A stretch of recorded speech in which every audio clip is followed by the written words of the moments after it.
Hi friends, welcome to మన Bommarillu. Upcoming రివ్యూలోకి వెళ్ళిపోదాం.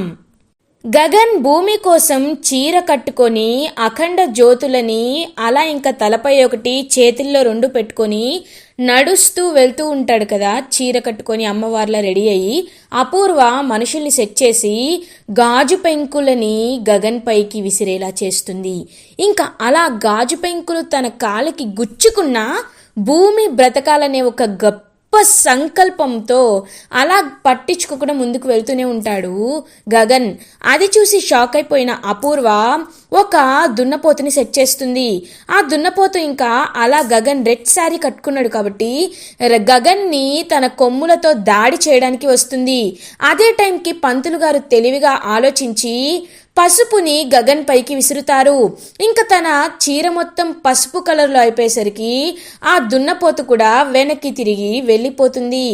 అలా అఖండ జ్యోతిని వెలిగించి దీక్షని కంప్లీట్ చేసి శివతాండవాన్ని చేసి తన మొక్కుని తీర్చుకుంటాడు గగన్ భూమి బ్రతకాలని. ఇంకా కరెక్ట్గా ప్యారలల్గా భూమి గుండెల్లో ఉన్న బుల్లెట్ని బయటికి తీసేసి భూమి ఆపరేషన్ సక్సెస్ అయిందని గుడ్ న్యూస్ చెప్తారు. అలా ఇంకా డాక్టర్ అందరూ చాలా హ్యాపీగా ఫీల్ అవుతారు. భూమిని నార్మల్ ఐసీయూలోకి షిఫ్ట్ చేస్తారు. భూమి కళ్ళు తెరుస్తుంది. భూమి కళ్ళు తెరిచి చూడగానే హ్యాపీగా ఫీల్ అవుతారు శారద. అమ్మ భూమి, నీకేం కాదమ్మా, నువ్వు బ్రతుకుతావు, నువ్వు బ్రతికేవమ్మా, ఇంకా నీకేమీ కాదమ్మా భూమి అని చెప్పి ఎంతో హ్యాపీగా ఇంకా భూమి వైపు చూస్తూ ఉంటారనమాట. అలా అందరూ ఇంకా భూమి అయితే ఎంతో హ్యాపీగా కళ్ళు తెరిచి చూస్తూ ఉంటుంది. అమ్మ భూమి అని చెప్పి శరత్చంద్ర లోపలికి వెళ్ళాలనుకుంటారు. సార్, ఆవిడ ఇప్పుడే కదా సార్ కోలుకున్నారు, ఇప్పుడు మీరు వెళ్ళడం కుదరదు సార్ అని చెప్పి ఇంకా నర్స్ అయితే ఆపేస్తారు. గగన్ అలా ఇంకా పక్కకి వచ్చి కూర్చుంటాడు. శరత్చంద్ర కూడా హమ్మయ్యా అని చెప్పి రిలాక్స్ అవుతూ ఉంటారు. శారద గగన్ దగ్గరికి వచ్చి, రే గగన్, నువ్వు దీక్ష మొక్కుకున్నావు. అసలు దేవుణ్ణి నమ్మని నువ్వు చీర కట్టుకొని అఖండ జ్యోతిని వెలిగించి భూమి కోసం ఇదంతా చేశావు. గగన్, ఎందుకు ఇలా చేశావు అని అడుగుతారు శారద. అదేంటమ్మా అలా అంటావేంటి? భూమికి ఏదైనా అయితే నేను తట్టుకోగలనా? ఎందుకో తెలీదు, నువ్వు పూర్ణి తర్వాత నాకు భూమినే అంతలా నా మనసుకి కనెక్ట్ అయింది. అలాంటి భూమి ప్రాణాలు పోకుండా నేను ఎలా చూడకుండా ఉంటాను? తన్ని ఎలా అయినా, ఎలాంటి సిచ్యువేషన్లో అయినా, ఎలాంటి సందర్భంలో అయినా, ఏదైనా తన్ని కాపాడుకునే బాధ్యత నాది అని గగన్ అలా ఇంకా కాన్ఫిడెంట్గా చెప్తూ ఉంటాడు. అదంతా విన్న శరత్చంద్ర ఒక్కసారిగా గగన్ దగ్గరికి వస్తారు. నువ్వు అమ్మవారి దీక్షను చేశావా అని అంటారు. అవును అని చెప్తాడు గగన్. ఇంకలా నర్స్ వెళ్తుంటే, నర్స్ ఒకసారి రండి, తన కాలికి గాయమైంది, ఫస్ట్ ఎయిడ్ చేయండి అని అంటారు శరత్చంద్ర. ఇంకా గగన్ అలా శరత్చంద్ర వైపు కోపంగా చూస్తూ ఉంటారు. చూడు గగన్, ఇన్నాళ్ళు నువ్వు నాపై దాడి చేయడం, నేను నీ కుటుంబం పై దాడి చేయడం, ఇదంతా ఆపేద్దాం. ఎందుకంటే భూమికి నేనంటే ఎంత గౌరవమో నువ్వన్నా నీ కుటుంబం అన్నా అంతే గౌరవం. ఇకపై నా కూతుర్ని నేను సంతోషంగా చూసుకోవాలనుకుంటున్నాను. నా కూతురికి ఎలాంటి కష్టం రానివ్వకుండా చూసుకోవాలనుకుంటున్నాను. అలాంటిది మనిద్దరం గొడవ పడుతూ ఉంటే నా కూతురు సంతోషంగా ఉండదు. కాబట్టి నేను నీ జోలికి రాను, నువ్వు కూడా నా జోలికి రావద్దు అని చెప్తారు. అలా ఇంకా భూమి గురించి శరత్చంద్ర ఇంకా సైలెంట్గా ఉంటాడనమాట గగన్. ఇప్పటికైనా అర్థం చేసుకున్నందుకు చాలా థ్యాంక్స్ అని ఇంకా గగన్ అలా అక్కడి నుండి వెళ్ళిపోతూ ఉంటాడు. ఇంకా అలా పాపం భూమికైతే మొత్తం ట్రీట్మెంట్ అంతా కంప్లీట్ చేసి భూమిని అలా ఇంకా తీసుకువెళ్తూ ఉంటారనమాట. భూమికి డాక్టర్ వచ్చి చెక్ చేసి, ఇప్పుడు మీరు పర్ఫెక్ట్లీ ఆల్ రైట్, మీకు కొంచెం ఒక 2 days బెడ్ రెస్ట్ అవసరం, ఇంకా తర్వాత మీకు బెడ్ రెస్ట్ ఏమీ అవసరం లేదు, సో కొన్ని రోజులు వెయిట్స్ అనేవి లిఫ్ట్ చేయకుండా ఉండండి అని చెప్పి చెప్తారు. ఇంకా అలా శరత్చంద్ర ఆ డాక్టర్ కశ్యప్తో thank you sir, thank you so much, ఇవాళ మీరు వచ్చి ఆపరేషన్ చేయకపోతే మా భూమి బ్రతికేది కాదు, థ్యాంక్ యూ అని అంటారు. మీరు మీ డాటర్ విషయంలో తీసుకున్న నిర్ణయం కానీ ఆరాటం కానీ నిజంగా నాకు చాలా మోటివేషన్ ఇచ్చాయి. కాబట్టి ఈ విషయంలో మీరు నన్ను ఎక్కువగా పొగడద్దు, నా డ్యూటీ నేను చేశాను అని చెప్పి డాక్టర్ అక్కడి నుండి వెళ్ళిపోతారు. ఇంకా అపూర్వ అదంతా చూస్తూ చాలా చాలా ఇరిటేటింగ్గా ఫీల్ అవుతూ ఉంటుంది. అపూర్వ, భూమి బ్రతికింది, అపూర్వ భూమి బ్రతికింది అని అంటారు. అవును బావా, భూమి బ్రతికింది, నాకు ఎంత సంతోషంగా ఉందో అని అంటుందన్నమాట కావాలనే అపూర్వ. ఇంకా అలా అపూర్వ వైపు చూస్తూ ఉంటుంది గోరింటాకు పిన్ని. శరత్ చంద్ర భూమి దగ్గరికి వస్తారు. అమ్మ భూమి అని చెప్పి భూమిని పాపం హగ్ చేసుకుంటారు. అంకుల్, ఇప్పటికైనా మీరు ఆయనపై కోపాన్ని వదిలేస్తారా అని అడుగుతుంది. అమ్మ భూమి, నీ ప్రాణం కంటే నాకు ఏది ఎక్కువ కాదమ్మా. నువ్వు ఇకపై నేను గగన్పై ఇప్పుడు కోప్పడినమ్మా, వాడి కూడా నాపై ఎలా అని కోప్పడరు. నేను నీకు మాటిస్తున్నాను అని అంటారు పాపం అలా శరత్ చంద్ర. కానీ అమ్మా, నువ్వు నాకు ఒక మాట ఇవ్వాలి భూమి అని అంటారు. ఏంటంకులది అని అడుగుతుంది. భూమి, నేను నిన్ను దత్తత తీసుకోవాలనుకుంటున్నాను అని అంటారు.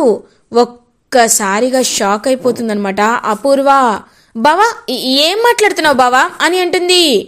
అవును, నేను భూమిని దత్తత తీసుకోవాలి అనుకుంటున్నాను. ఖచ్చితంగా భూమి నా కూతురుగా ఉండాలి అనుకుంటున్నాను.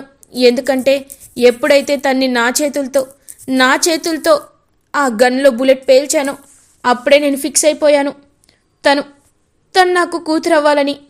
అమ్మ భూమి, నేను నిన్ను దత్తత తీసుకోవాలనుకుంటున్నాను. మీ నాన్న కనబడితే నేను అంతా నచ్చ చెప్తాను. దయచేసి ఈ కార్యక్రమానికి ఒప్పుకోమ్మా అని అంటారు శరత్ చంద్ర. అంకుల్, అది కాదు అంకుల్ అని అపూర్వ వైపు చూస్తూ ఉంటుందన్నమాట. అలా ఇంకా భూమి, ఏమ్మా, ఎవరైనా నిన్ను ఆపుతారా? చెప్పమ్మా, ఏమైంది అని అడుగుతారు. ఏం లేదు అంకుల్, నక్షత్ర ఏమనుకుంటుందో అని అంటుంది భూమి. తన గురించి నేను చూసుకుంటానమ్మా, తన్ను నాకెంతో, నువ్వు కూడా నాకంతే. కాబట్టి ఒక మంచి ముహూర్తం చూసుకొని ఖచ్చితంగా నేను నిన్ను దత్తత తీసుకుంటాను అని అలా ఇంకా తల్లిముడితో చెప్తూ ఉంటారనమాట శరత్ చంద్ర. ఇంకలా శరత్ చంద్ర నేను గుడికి వెళ్ళొస్తానని చెప్పి బయటికి వెళ్ళిపోతారు. అపూర్వ మాత్రమే అలా ఇంకా భూమి రూమ్లో ఉంటుంది. భూమి చిటిక వేస్తుంది. ఏంటి అపూర్వ, షాక్ అయిపోయావా? చూసావా, నువ్వు ఎంత విడతీయాలనుకున్నా మా నాన్న నన్ను బ్రతికించుకున్నారు. మా నాన్న నన్ను దత్తత తీసుకుంటానంటున్నారు. దేవుడు రాసిన బంధాన్ని నువ్వు చెరిపినట్టు ఎవరు చెరపలేరు, ఎప్పటికీ చెరపలేరు అని అంటుంది భూమి. ఏయ్, మీ అమ్మనే పైకి పంపించిన దాన్ని నిన్ను పైకి పంపించననుకుంటున్నావా? నువ్వు దత్తతకి వచ్చిన వెంటనే నిన్ను నేను పైకి పంపిస్తాను కదా అని అంటుంది అపూర్వ. పంపించాలంటే ఇప్పుడే పంపించేదానివి, ఇప్పుడే నీ వల్ల కాలేదు. నేను మా అమ్మలాగా ఆ రోజు పేదవాళ్ళ గురించి ఆలోచించి ముందు వెనక ఆలోచించకుండా సిచ్యువేషన్ బట్టి మా అమ్మ మహా సంకల్పం కోసం నీ వల్ల వచ్చింది. కానీ నీలాంటి దుర్మార్గురాలు ఉందని తెలిసాక నేను జాగ్రత్త పడకుండా ఎందుకుంటాను? నా నెక్స్ట్ టార్గెట్ నువ్వే. నన్ను మా నాన్న దత్తత తీసుకున్న తర్వాత నీ నిజస్వరూపాల్ని బయట పెట్టడమే నా టార్గెట్ అని చెప్పి అపూర్వతో ఛాలెంజ్ చేస్తుంది భూమి. ఇది ఇలా ఉండగా గగన్ అలా ఇంకా భూమి దగ్గరికి వస్తాడు. అపూర్వ గగన్ వైపు కోపంగా చూస్తూ అక్కడి నుండి వెళ్ళిపోతుంది. ఇంకా భూమి అలా ప్రేమగా గగన్ వైపు చూస్తూ ఉంటుంది. మీరు నా కోసం గుడికి వెళ్ళారా అని అడుగుతుంది. అవును, నాకే తెలీదు నేను ఇంతలా నిన్ను ఎందుకు కోరుకుంటున్నానో, నువ్వు ఇంతలా బాగుండాలని ఎందుకు అనుకుంటున్నానో నిజంగా నాకు తెలీదు. కానీ ఒకటి మాత్రం నిజం, నువ్వు బ్రతకాలని నేను చేయని ప్రయత్నం లేదు. నేను మొక్కని దేవుడు లేడు అని చెప్తాడు గగన్. ఇంకా గగన్ వైపు ప్రేమగా చూస్తూ ఉంటుంది భూమి. మీరు నాపై ఇంత ప్రేమ చూపిస్తున్నారంటే మీ అనుకున్న మీ భార్య, వచ్చే భార్యపై, మీరు ప్రేమించే అమ్మాయిపై ఇంకెంత ప్రేమ చూపిస్తారో అని అంటుంది భూమి. సరే, నువ్వు ఇప్పుడు రెస్ట్ తీసుకోవాలి, ఇదిగో ఈ టాబ్లెట్స్ వేసుకో అని టాబ్లెట్స్ని ఇస్తాడనమాట గగన్. అలా ఇంకా గగన్ వైపు ప్రేమగా చూస్తూ ఉంటుంది భూమి. ఇది ఇలా ఉండగా శరత్ చంద్ర అలా ఇంకా బయటికి వస్తాడు. భూమి కోసం నేను ఖచ్చితంగా వెళ్ళాలి అని చెప్పి ఇంకా గుడికి వెళ్తాడనమాట అలా శరత్ చంద్ర. కరెక్ట్గా అదే గుడికి ఎక్కడైతే కృష్ణప్రసాద్ చేతిలోండి తప్పించుకుంటాడో ఆ కృష్ణప్రసాద్ చేతిలోండి తప్పించుకున్న డ్రైవర్ ఉంటాడు కదా, కృష్ణప్రసాద్కి నిజం చెప్పిన డ్రైవరు, ఆ డ్రైవర్ అయితే కనిపిస్తాడు. ఇంక అదే గుడికి ప్రదక్షిణ చేయడానికి వస్తాడు. ఒక్కసారిగా శరత్చంద్రకి ఎదురు పడతాడు ఆ డ్రైవర్. శరత్చంద్ర ఆ డ్రైవర్ని చూసి వెంటనే ఆ డ్రైవర్ని గుర్తుపట్టేస్తాడు. రేయ్ అని పిలుస్తూ ఉంటాడు. ఇంకా వెంటనే శరత్చంద్రని చూసి పరిగెట్టడం స్టార్ట్ చేస్తాడనమాట ఆ డ్రైవర్. ఇంకా వెంటనే పరిగెట్టుకుంటూ వెళ్ళి కారులో ఫాలో అయ్యి అలా శరత్చంద్ర ఆ డ్రైవర్ని పట్టుకుంటాడు. ఆ డ్రైవర్ని ఒక్కసారిగా డాష్ ఇవ్వగానే ఆ డ్రైవర్ కింద పడిపోతాడు. ఇంకా వెంటనే తన దగ్గర ఉన్న చిన్న గన్ తీసుకొచ్చి, ఏయ్ ఎక్కడికి రా పారిపోతున్నావు? ఆ రోజు నా భార్యని హాస్పిటల్కి తీసుకువెళ్లకుండా ఎందుకు తను ఎక్కడికి తీసుకువెళ్ళావురా? తన్ని ఫ్యాక్టరీకి ఎందుకు తీసుకెళ్ళావు అని చెప్పి గట్టిగా అడుగుతాడనమాట శరత్చంద్ర.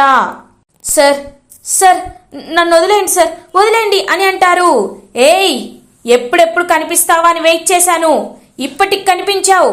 నా శోభని ఎందుకు ఫ్యాక్టరీకి తీసుకువెళ్ళావు? నిజం చెప్పు, లేకపోతే మ్యాగజైన్ బుల్లెట్స్ అన్ని నీ గుండెల్లోకుంటాయి అని అంటారు.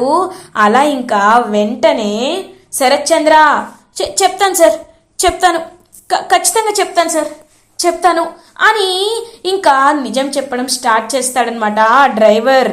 ఒక్కసారిగా అపూర్వనే అలా ఫ్యాక్టరీకి తీసుకువెళ్ళి తనని చంపించింది పక్కా ప్లాన్ ప్రకారం అని తెలుసుకొని, శోభాచంద్రని చంపించింది అపూర్వ అని తెలుసుకొని ఒక్కసారిగా షాక్ అయిపోతాడనమాట శరత్చంద్ర. ఏయ్ నువ్వు కావాలని అబద్ధం చెప్తున్నావు కదా, అపూర్వ చంపడం ఏంటి అని అంటారు. సార్ నేను నిజం చెప్తున్నాను సార్ అని చెప్పి ఇంకా వాళ్ళ కూతురుపై ఒట్టేస్తాడనమాట డ్రైవర్. ఒక్కసారిగా షాక్ అయిపోతాడు శరత్చంద్ర. వెంటనే రౌడీకి కాల్ చేసి రౌడీని అక్కడికి పిలిపిస్తాడు. రేయ్ వీడికి కావాల్సినంత వరకు మన దగ్గరే ఉంచండి, వీడిని గోడౌన్లో కట్టిపడేయండి అని చెప్పి కట్టిపడేయమని కిడ్నాప్ చేయమని చెప్తారనమాట శరత్చంద్ర. ఇంకా డ్రైవర్ని కిడ్నాప్ చేస్తారు రౌడీలు. శరత్చంద్ర అంటే శోభ చంపిందా? శోభని అపూర్వ చంపిందా? లేదు, నేను నమ్మలేకపోతున్నాను. కానీ ఇది పూర్తిగా నమ్మకుండా కూడా ఉండకూడదు. ఎందుకంటే వాడి కన్న కూతురిపై ఒట్టేసి వాడు అబద్ధం ఎందుకు చెప్తాడు? ఖచ్చితంగా ఏదో జరుగుతుంది. ఏం జరుగుతుంది నేను తెలుసుకోవాలంటే నాకేమీ తెలియనట్లే ఉండాలి అని ఇంకా సైలెంట్గా ఇంటికి వెళ్తాడనమాట శరత్చంద్ర. అప్పుడే ఇంకా అపూర్వ చాలా కోపంగా ఉండడం గమనించి దూరంగా అబ్జర్వ్ చేస్తూ ఉంటాడు శరత్చంద్ర. అమ్మాయి మనం వేసిన అన్ని ప్లాన్లు ఫ్లాప్ అయ్యాయి కదమ్మాయి, ఇప్పుడేమో మీ ఆయన అల్లుడు గారు ఆ భూమిని దత్తత తీసుకుంటానంటున్నాడు, ఇప్పుడు ఏం చేస్తావమ్మాయి అని అడుగుతూ ఉంటుంది. పిన్ని నేను నీ కంటికి పిచ్చిదాన్లా కనబడుతున్నానా పిన్ని? నా బావ కోసం ఆ శోభాచంద్రనే చంపిన దాన్ని, అడ్డొస్తుందని దీన్ని కూడా చంపాలనుకున్నదాన్ని, నా కూతుర్ని యువరాణి చేయడం కోసం ఎక్కడికైనా వెళ్ళేదాన్ని, అలాంటిది ఇప్పుడు దాన్ని దత్తత తీసుకుంటానంటే ఆగిపోతానా? అస్సలు ఆగిపోను. నా ప్లాన్ ఏంటో నీకు తెలీదు. ఆ భూమిని గగన్ని ఒకేసారి లేపేస్తా, వాళ్ళిద్దరినీ దత్తత కార్యక్రమంలోనే చంపేస్తా అని అన్ని నిజాలు బయట పెడుతుంది అపూర్వ. ఒక్కసారిగా అపూర్వ నిజస్వరూపం తెలుసుకొని అలా ఇంకా షాక్లో ఉండిపోతాడు శరత్చంద్ర. ఇలా ఎపిసోడ్ ఎండ్ అవుతుంది.